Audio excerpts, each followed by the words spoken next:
अस्सलामुअलैकुम। तो गेट एक ऐसा वर्ड है कि जो बहुत ज़्यादा हमारी कॉन्वर्जेशन में यूज़ हो रहा होता है। इसलिए नहीं कि इसकी एक ही मीनिंग यूज़ हो रही होती है, नहीं, बल्कि इसको कई जगहों पे यूज़ किया जा रहा होता है। इस वीडियो में आपको यही बताने वाली हूँ कि गेट को आप किस किस मायने के लिए इस्तेमाल कर सकते हैं। यहाँ पर हम 10 इसके ऐसे यूज़ देखेंगे, ऐसे मायने देखेंगे जो बहुत ही कॉमनली यूज़ हो रहे होते हैं। तो चलें आगे बढ़ते हैं। सबसे पहले गेट का ये वाला पावरफुल यूज़ देखते हैं कि जो कि बिकम की जगह इस्तेमाल होता है, यानी किसी चीज़ का बन जाना या किसी हालत में आ जाना। ठीक है, तो यहाँ पर अगर हम स्ट्रक्चर देखें तो इसके बाद हमेशा गेट के बाद एडजेक्टिव आता है, यानी ये किसी की हालत को दिखाता है कि कोई इंसान किस तरह का हो गया या कोई चीज़ किस तरह की हो गई है, हो जाती है, वगैरह वगैरह। तो यहाँ पर अगर हम देखें तो गेट क्योंकि एक मेन वर्ब है तो इसकी सेकेंड और थर्ड फॉर्म भी होगी। तो गेट की सेकेंड और थर्ड फॉर्म होती है गॉट। अच्छा, थर्ड फॉर्म गॉटन जो है वो पहले यूज़ हुआ करती थी, लेकिन अब थर्ड फॉर्म गॉट ही यूज़ होने लग गई है। तो आपने भी यही करना है कि जो ज़ाहिर सी बात है राइट है, वही तरीका हमने अपनाना है। और इसकी ING फॉर्म होती है गेटिंग। ES और S फॉर्म जो होती है वो होती है गेट्स। ठीक है, अब सेंटेंस में इस्तेमाल करते जैसे मैं काम के बाद थक जाता हूँ। तो ये जो थक जाने का अमल है, बेसिकली थकना, इसको हम कहते हैं टायर्ड, यानी थका हुआ होना। तो उसके लिए जाता हूँ, इसके लिए हम लगा देते हैं गेट, यानी कि अभी तो मैं ठीक हूँ लेकिन काम के बाद थक जाता हूँ, तो I get tired after work. सही है। इसी तरह से गुस्सा मत करो, यानी गुस्सा मत हो जाओ। Don't get angry, don't get angry. वो अब बेहतर हो रही है, she is getting better now. तो यहाँ पे इस यूज़ में गेट के फ़ौरन बाद क्या आएगा? एडजेक्टिव आएगा। जैसे गेट एंग्री, गुस्सा हो जाना, गेट टायर्ड, थक जाना, गेट सिक, बीमार हो जाना, गेट रेडी, तैयार हो जाना। इसी तरह से आप बहुत सारे एडजेक्टिव्स लगा के इसका यूज़ कर सकते हैं। ठीक है, अब सेकेंड यूज़ है गेट का, जब हम इसको यूज़ करते हैं हासिल करना यानी पाना। रिसीव और ऑब्टेन की जगह आप यूज़ कर सकते हैं। मुझे कल नया फ़ोन मिला, तो ये क्या है? Past indefinite. तो गेट की सेकंड फॉर्म यूज़ होगी got. I got a new phone yesterday. मुझे कल नया फ़ोन मिला, यानी मैंने पाया, मैंने हासिल किया। उसे इम्तिहान में अच्छे नंबर मिलते हैं, यानी वो अपने इम्तिहान में अच्छे नंबर हासिल करती है। She gets good marks in exams.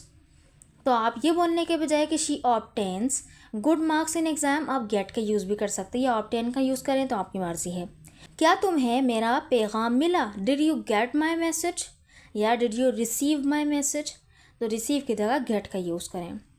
अच्छा, गेट का थर्ड यूज़ होता है ख़रीदना या कोई चीज़ ले आना, यानी ख़रीदना भी होता है कि किसी के लिए आप ख़रीद लें, या आप ब्रिंग यानी कि ले आएँ। बाय और ब्रिंग की जगह भी यूज़ होता है।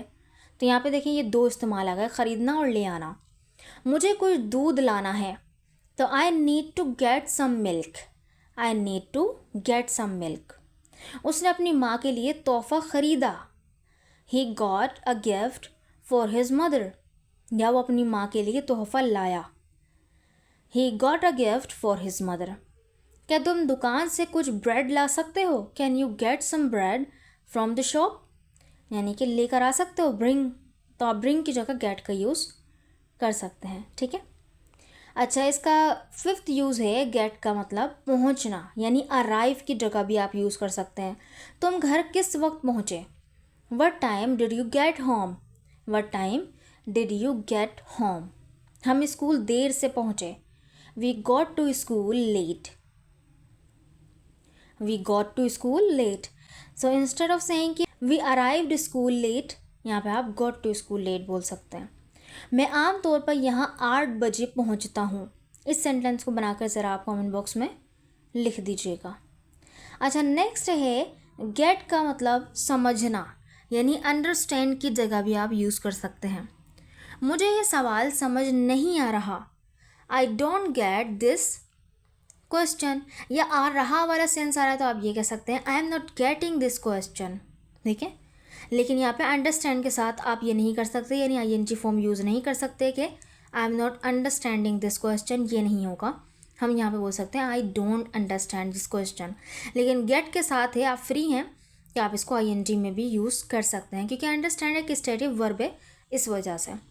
अब मैं तुम्हारी बात समझ गया हूँ, now I get your point. Now I get your point. क्या तुम्हें उस्ताद की बात समझ आई? Did you get what the teacher said? Did you get यानी आपको वो बात समझ में आई, व्हाट द टीचर सेड जो टीचर ने कहा, जो उस्ताद ने कहा। नेक्स्ट है गेट का मतलब पकड़ना या सवार होना, यानी कैच और टेक, इनका यूज़ भी, इनकी जगह भी आप यूज़ कर सकते हैं। हमें आखिरी बस मिल गई, वी गॉट द लास्ट बस, यानी कि आप यहाँ पे वी कॉट द लास्ट बस ये कहने के बजाय आप ये यूज़ कर सकते हैं गॉट, ठीक है। जल्दी करो वरना हमें ट्रेन नहीं मिलेगी, यानी कि हम ट्रेन नहीं पकड़ पाएंगे। हरी अप और we will not get the train, ठीक है। अदरवाइज आप कैच का यूज़ भी कर सकते हैं, हरी अप और we will not catch the train, ठीक है। इसी तरह से एक सेंटेंस आपके लिए, मैं मार्केट जाने के लिए टैक्सी में बैठा, यानी मैंने टैक्सी पकड़ी, मैंने टैक्सी ली, सही है। इस सेंटेंस को बनाकर आपने ज़रा कमेंट बॉक्स में लिख देना है। अच्छा, नेक्स्ट है गेट का मतलब लाना या दिलाना। इसका मतलब यानी कि आप फैच जो यूज़ करते हैं, फैच की जगह भी आप गेट का यूज़ कर सकते हैं। जैसे बराए करम मेरे लिए गिलास पानी लाना, please get me a glass of water, please get me a glass of water, ठीक है। मैं चाबियाँ ले आता हूँ, I will get the keys, I will get the keys. वो मेहमान के लिए कुर्सी ले आई, she got a chair for the guest, she got a chair for the guest, सही है। अच्छा, गेट का एक और मतलब होता है कि कोई बीमारी लग जाना या किसी चीज़ का शिकार हो जाना, तो कैच एंड इलनेस इसकी जगह भी आप यूज़ कर सकते हैं। उसे पिछले हफ्ते नज़ला हो गया, सो आप यहाँ पे ही कॉट अ कोल्ड की बजाय बोल सकते he got a cold last week, तो ही कॉट अ कोल्ड की जगह आप बोल सकते हैं he got a cold last week. बाहर मत जाओ वरना बीमार हो जाओगे, डोंट गो आउटसाइड और यू विल गेट सिक, ठीक है। इस सर्दी में बहुत से लोगों को फ्लू हुआ, many people got the flu this winter. और आप ये भी बोल सकते हैं कि many people caught the flu this winter. Caught इसलिए यूज़ किया जा रहा है, कैच की सेकेंड फॉर्म कॉट होती है, ठीक है, कैच कॉट कॉट।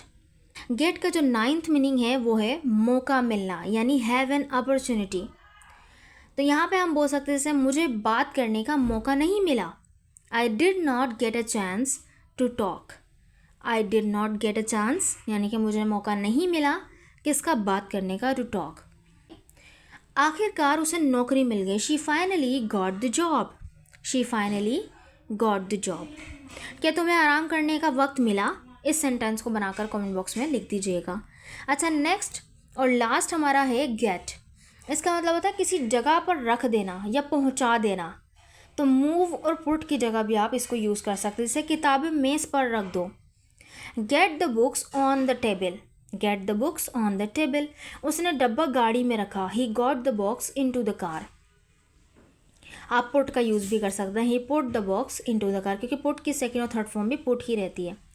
अपने कपड़े अलमारी में रख दो, get your clothes in the cupboard, ठीक है। सो गेट के इतने सारे मीनिंग हैं। आई होप कि आपको ये समझ में आए होंगे और इनका अपनी कॉन्वर्जेशन में आप यूज़ ज़रूर करेंगे। गेट को बहुत सारी जगह यूज़ किया जा सकता है और आपकी ये नॉलेज में आई होप कि इजाफा इस वीडियो ने किया होगा। अगर आपकी नॉलेज में इस वीडियो ने इजाफा किया है तो इस वीडियो को लाइक करके चैनल को सब्सक्राइब कर लीजिएगा। Thank you so much. अल्लाह हाफ़िज़।